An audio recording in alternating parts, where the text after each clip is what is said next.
안녕하세요. 눈뜨는 인생입니다. 오늘의 책은 아무것도 하기 싫은 사람을 위한 뇌과학. 저자는 가토 도시노리, 출판사는 갤리온. 만사가 귀찮고 재미가 없다. 해야지 생각만 하고 차일피일 미룬 일이 산더미. 집과 회사만 오가다 일주일을 흘려보내고 주말엔 해가 중천에 떠서야 일어난다. 인간관계마저 귀찮고 혼자 집에서 TV나 스마트폰만 들여다보고 있다. 이런 내가 싫지만 도통 의지가 생기지 않는다. 많은 사람이 무기력을 의지의 문제라고 생각하며 스스로를 책망한다. 그럴 일이 아니다. 무기력하다면 그것은 당신의 뇌가 제 기능을 못하고 있다는 신호다. 그 신호를 무시해선 안 된다. 매일 에너지 넘치는 사람의 동력은 무엇일까? 최고의 뇌 전문가로서 세계 최초로 뇌 영역 트레이닝을 개발한 저자는 그 비밀이 뇌의 욕구를 만족시키는 것에 있다고 말한다. 책의 일부를 발췌하여 읽어드립니다. 뇌를 보면 미래가 보인다. 나는 왜 만사가 재미없을까 하고 침대에 하루 종일 늘어져 고민해 본 적이 한 번쯤 있을 것이다. 당신이라고 태어나면서부터 의지가 없었을까? 성격은 뇌가 얼마나 발달했느냐로 다르게 형성된다. 양심은 뇌 감정 영역과 사고 영역을 통해 생성된다고 볼 수 있다. 양심이 있다는 말은 자신을 타인과 구별하고 있다는 뜻이다. 타인과 자신을 제대로 구별하기 위해서는 사고 영역에서의 판단력이 발달하고 좌뇌와 우뇌의 감정 영역이 동시에 발달해야 한다. 이 중에서 발달하지 못한 영역이 하나라도 있으면 잘못을 잘못이라고 판단하거나 느끼지 못한다. 뇌의 사고 기능이 뛰어나 IQ가 높고 똑똑하다고 해서 그 사람을 착하다고 볼 수 없는 이유다. 극단적으로 말하면 지능뱀의 경우 뇌의 사고 기능이 뛰어나지만 감정 기능이 보통 사람보다 열등하다고 할 때 죄악감이 결여된 인격 장애자일 가능성이 있다. MRI를 이용해 뇌를 관찰하면 그 사람이 살아온 궤적이 드러난다. 살아온 궤적은 곧 뇌 기능의 궤적으로 그 과정이 지층처럼 쌓여 있다. 이 사람은 우유부단하겠구나. 운동에 빠져있던 시기가 몇 살쯤이겠구나. 혹은 지금까지의 인간관계가 좋았는지 나빴는지, 평소에 어떤 사람과 이야기를 주고받는지도 예측 가능하다. MRI 진단 결과를 보면 그 사람의 가까운 미래부터 이후 삶에 대해 어느 정도 상상이 간다. 그러니 자신을 바꾸고 싶다고 마음을 먹었다면 가장 먼저 뇌를 바꾸는 훈련을 해야 한다. 나는 매일 다른 사람이 된다. 뇌의 발달 정도는 사람에 따라 다르기 때문에 성장 방식이 곧 개성의 토대가 되기도 한다. 뇌가 얼마나 발달했느냐가 성격 형성에 큰 영향을 미치므로 성격이 바로 뇌의 개성이라 해도 좋다.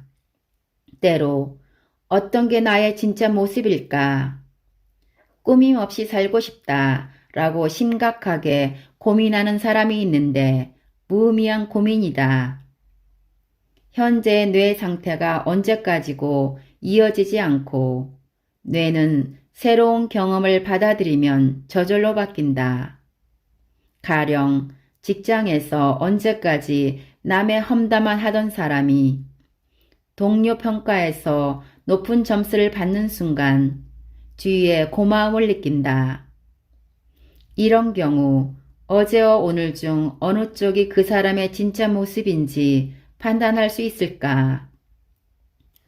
경험이 새로울수록 오늘의 자신과 내일의 자신은 완전히 다른 사람이 되기도 한다. 그러니 결혼이나 여행, 이사, 이직 등 인생의 전환기가 될 만한 중대사가 뇌에 미치는 영향력은 매우 크다. 전환기를 여러 번 겪은 사람일수록 확실히 뇌도 강해진다. 변화에 대한 유연성이나 내성이 붙기 때문이다. 새로운 경험을 거듭하는 사람은 성격까지 바뀔 수 있지만 아무런 행동도 하지 않는 사람은 같은 상태에 머무를 수밖에 없다. 혹은 더욱 완고해진다. 능력 발휘를 막는 나쁜 생활 습관. 성격에 영향을 주는 또 한 가지 요인은 생활 습관이다. 아무리 뇌를 단련해도 잠이 부족하거나 몸을 움직이지 않는 생활이 이어지면 뇌가 능력을 제대로 발휘하지 못한다. 뇌는 생활 환경으로부터 영향을 받기 쉬워서 생활 습관이 불규칙하면 벼랑간 우울감에 젖어들거나 화를 내기 쉽다. 그러면 왕성한 에너지가 의욕이나 활력이라기보다 뜻대로 통제하기 힘든 짐이 된다. 자신의 진짜 모습, 즉 자연스러운 모습을 발견하고 싶다면 그런 불규칙한 습관을 고치고 안정적인 상태를 유지해야 한다. 뇌가 정상적으로 작동하지 않는 경우는 크게 아래 4가지 원인을 들 수 있다. 자신의 뇌 상태를 확인해 보면 어떤 점이 부족한지 간단히 알 수 있다. 잠이 부족할 때, 고민거리가 있을 때, 운동이 부족할 때, 정보가 부족할 때, 이런 상황이 겹쳐서 지속되면 사람들과 어울려 소통하기 힘들고 해야 할 일을 할 때 생산성이 떨어진다. 경우에 따라서는 뇌 발달과 상관없이 혼자만의 세계에 갇히기도 하는데 내가 운영하는 클리닉에는 그런 상황으로부터 스스로 헤어나지 못해 가족의 손에 이끌려오는 사람도 꽤 있다.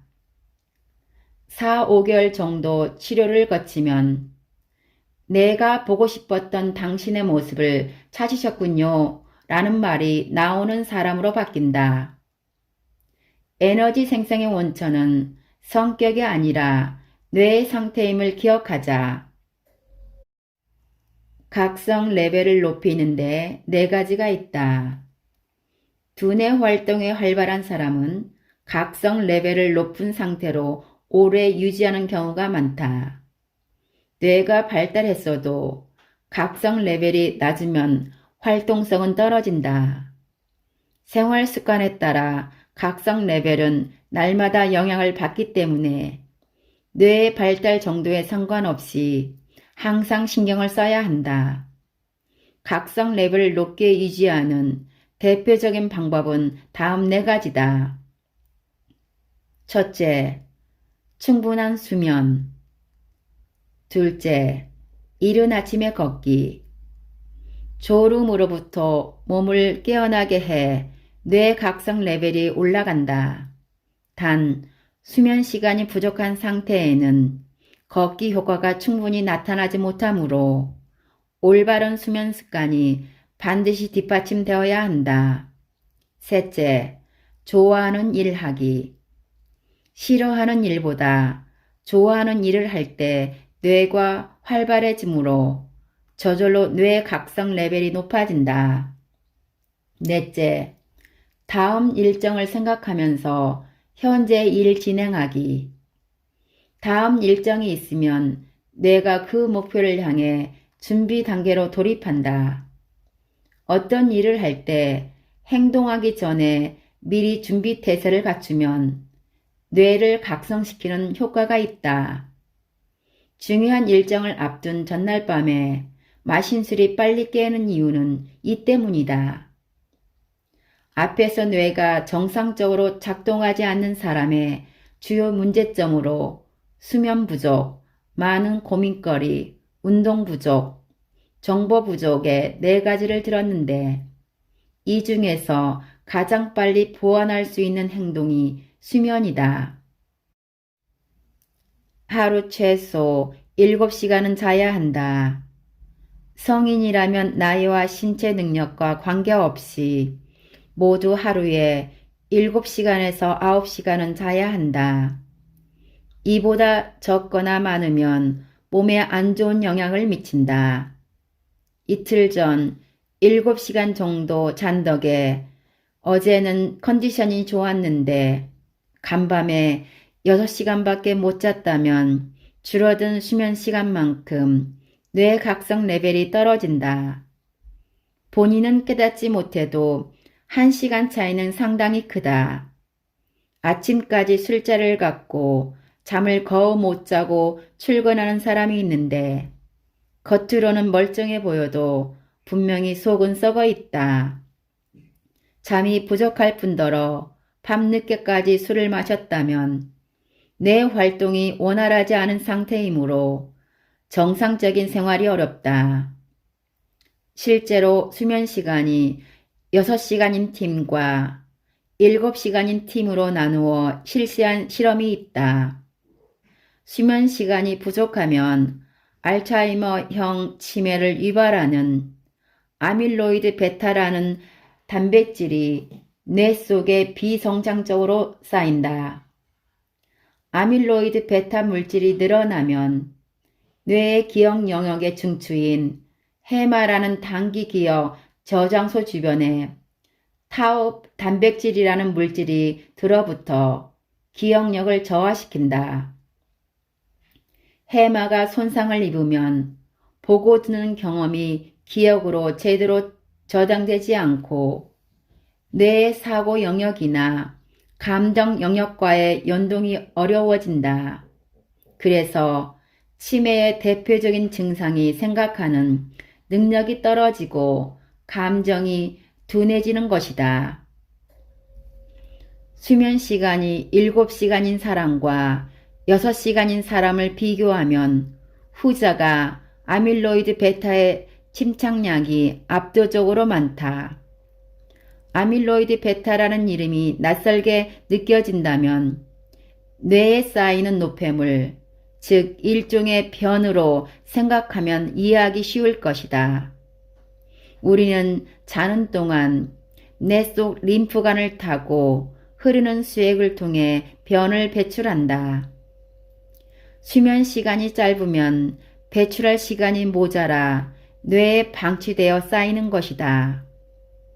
이런 단백질이 정해진 양보다 많이 쌓이면서 뇌의 신경세포를 서서히 죽인다.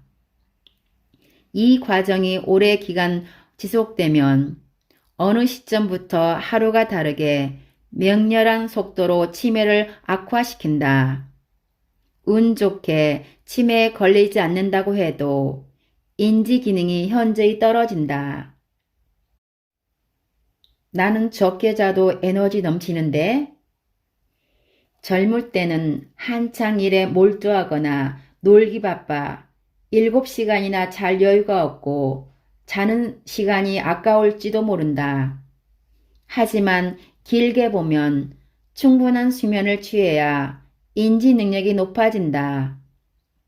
가끔 하루에 4시간 정도의 수면으로도 건강하게 지내는 이른바 숏 슬리퍼가 있다. 사람들은 그들이 조금만 자도 다음날 활동에 아무런 지장이 없을 만큼 에너지가 차고 넘친다고 생각한다. 내가 보기에 그런 수면 부족으로 인한 스트레스로 아드레날린이 과도하게 분비되어 흥분하는 비정상적인 상태이다. 인지 기능을 떨어뜨리는 수면장애. 자고 싶은데 쉽게 잠들지 못하는 사람이 꽤 많다. 잠들기까지 20분 이상을 소요하거나 잠들어도 중간에 깨거나 얕은 잠을 자거나 자고 일어나도 개운하지 않으며 눈이 너무 빨리 떠지는 경우 모두 수면 장애를 겪는 사람이다. 우리는 자는 동안 렘 수면이라는 얕은 잠과 비렘 수면이라는 깊은 잠의 과정을 반복한다. 중년기에서 노년기에는 잠에서 쉽게 깨기 때문에 7시간이나 못 자는 사람이 늘어난다. 나이를 먹을수록 깊은 잠에 빠지는 시간이 짧아지므로 눈이 일찍 떠진다. 뇌에서 노폐물이 배출되는 때가 비렘 수면 상태일 때이다. 그래서 나이가 들수록 노폐물이 뇌에 쌓여 인지 기능이 떨어지고 치매에 걸릴 확률도 높아지는 것이다. 게다가 인지 기능이 떨어지면 렘 수면 시간 또한 짧아지는 경향이 있다. 꿈은 보통 렘 수면 상태일 때 꾸는데 치매에 걸리면 꿈을 꾸지 않는 이유가 이 때문이다. 즉, 잠이 오지 않으니까 인지 기능이 떨어지고 인지 기능이 떨어지니 잠이 오지 않는 악순환의 반복이다. 나도 지금은 젊었을 때와 달리 골아 떨어지는 날이 적어 안대를 끼고 잠을 청한다. 도저히 7시간은 무리라 생각하는 사람은 안대를 착용하면 중간중간 잠에서 깨는 횟수가 줄어든다. 또 다음날 아침 눈부신 햇볕이 잠을 방해해 눈이 떠질 일도 없으므로 자신이 정해놓은 기상시간까지 숙면을 취할 수 있다. 스마트폰만 주야장천 보는 이유. 만성적으로 뇌각성 레벨이 낮은 사람을 변화시키기 위해서는 강한 자극이 필요하다. 문제는 각성 레벨이 낮은 상태에서는 어느 한두 가지에 지나치게 의존하는 경향이 있다는 것이다. 이런 경우 동기부여의 수준을 넘어 중독에 빠지기 쉽다. 이를테면 도박에 손을 댔다가 걷잡을 수 없이 빠져들거나 성적 욕구를 채우기 위해 과학적인 행위에 중독되는 경우다. 게임이나 스마트폰 중독도 마찬가지이며 특정한 영적 세계에 심취하는 것도 같은 이유에서이다. 개인의 기호라 인정할 만한 범위 안에서라면 상관없지만 지나치게 의존하기 시작하면 다른 것은 일절 눈에 들어오지 않는 것이다. 무엇이든 자신이 유익하다고 느끼는 선에서 멈출 수 있어야 한다. 스스로를 제어하려는 의지만 갖는다면 이러한 지나친 의존성을 오히려 동기부여 기능으로 잘 활용할 수 있다. 각성 레벨이 높다 해도 1000억 엔을 보유한 자산가가 100만 엔 혹은 10만 엔을 벌기 위해 노력할 의지가 생길지에 대한 문제도 생각해 봐야 한다. 막대한 부를 지닌 사람은 훨씬 강력한 자극이나 메리트가 없으면 대부분 반응하지 않는다. 물질이나 그에 준하는 승인 욕구에 의존하는 경우 박수갈채나 돈바다를 받지 못하는 것에는 동기부여가 되지 않는다. 왜 강한 자극이 동기부여가 될까? 강한 자극을 받으면 근육에 자극을 전달하는 호르몬인 아드레날린이 분비된다. 보통 아드레날린이 분비되면 급격히 기분이 좋아지고 기운이 솟고 활동성이 증가한다고 생각한다. 사실 아드레날린은 활동 에너지 생성과 상관관계가 없다. 단지 긴장하거나 흥분하는 등 스트레스를 느낄 만한 상황에서 분비됨으로써 혈압을 상승시킬 뿐이다. 아드레날린이 빈번하게 분비되면 심장에 큰 부담을 준다. 사람들 앞에서 발표할 때 긴장해서 혈압이 오르는 것을 에너지 넘친다라고 말하기는 어렵다. 잠을 제대로 자지 못했거나 도박을 할 때 분비되는 아드레날린도 마찬가지다. 최고의 성과를 내는 차분한 에너자이저. 시합 중인 프로레슬러를 보면 아드레날린이 솟구쳐 넘치는 에너지를 주체하지 못하는 것처럼 보이지만 실제로는 오히려 에너지를 세심하게 제어하면서 경기한다. 훌륭한 성적을 내기 위해서는 상황을 정확히 파악하고 적절한 전략을 빠르게 세워야 하고 그러려면 무엇보다 두뇌를 활발하게 움직여야 한다. 인기 있는 코미디언이 텔레비전에서 요란하게 떠들어낼 때도 그것은 아드레날린에 의한 흥분 효과가 아니다. 두뇌가 부지런히 작동하면서 높은 각성 레벨을 유지하고 있기 때문에 상대의 반응을 제대로 살피고 웃음으로 유발할 수 있는 것이다. 에너자이저 같다고 하면 늘 흥분된 상태로 분주하게 움직이는 것으로 오해하기 쉽지만 그것은 선입견에 불과하다. 침착하면서도 활동성 넘치는 사람이 얼마든지 많다. 활동적인 유형들은 대개 어떤 일이든 쉽게 자극을 받는다. 탁월한 성과를 내는 에너자이저들은 외부 자극에 순응하면서도 자신의 의지대로 움직일 수 있고 나아가 외부 자극을 지혜롭게 컨트롤할 수도 있다.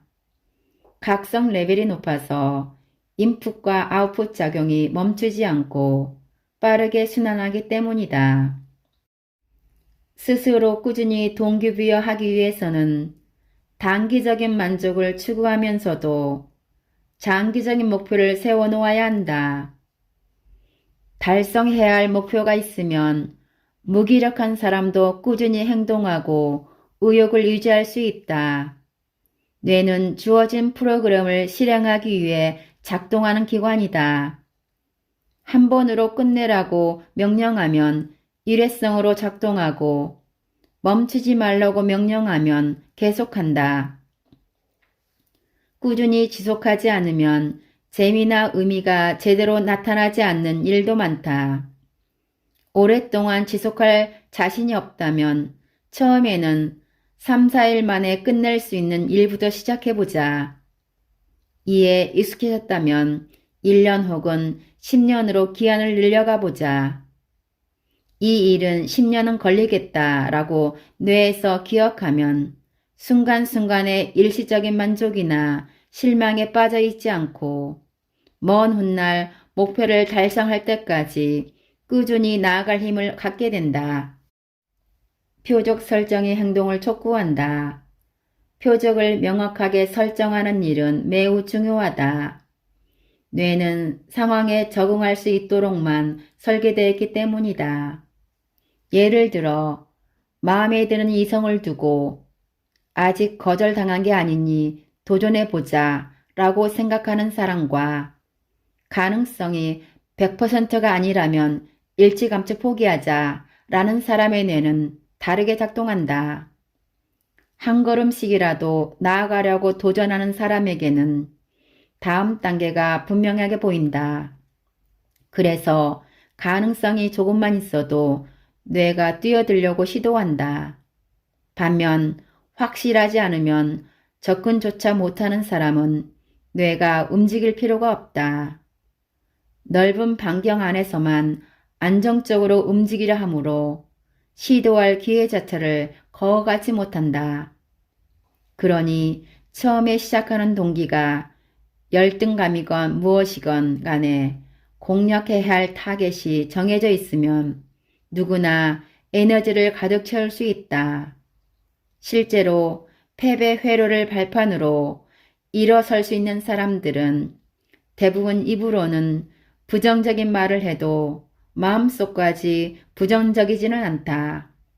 입으로는 내가 어떻게 하며 자신을 비하해도 뇌에서는 난 할 수 있어 하면 돼 하고 완전히 다른 지시를 스스로 내린다. 입은 거짓말을 해도 뇌는 정직하다. 감사합니다.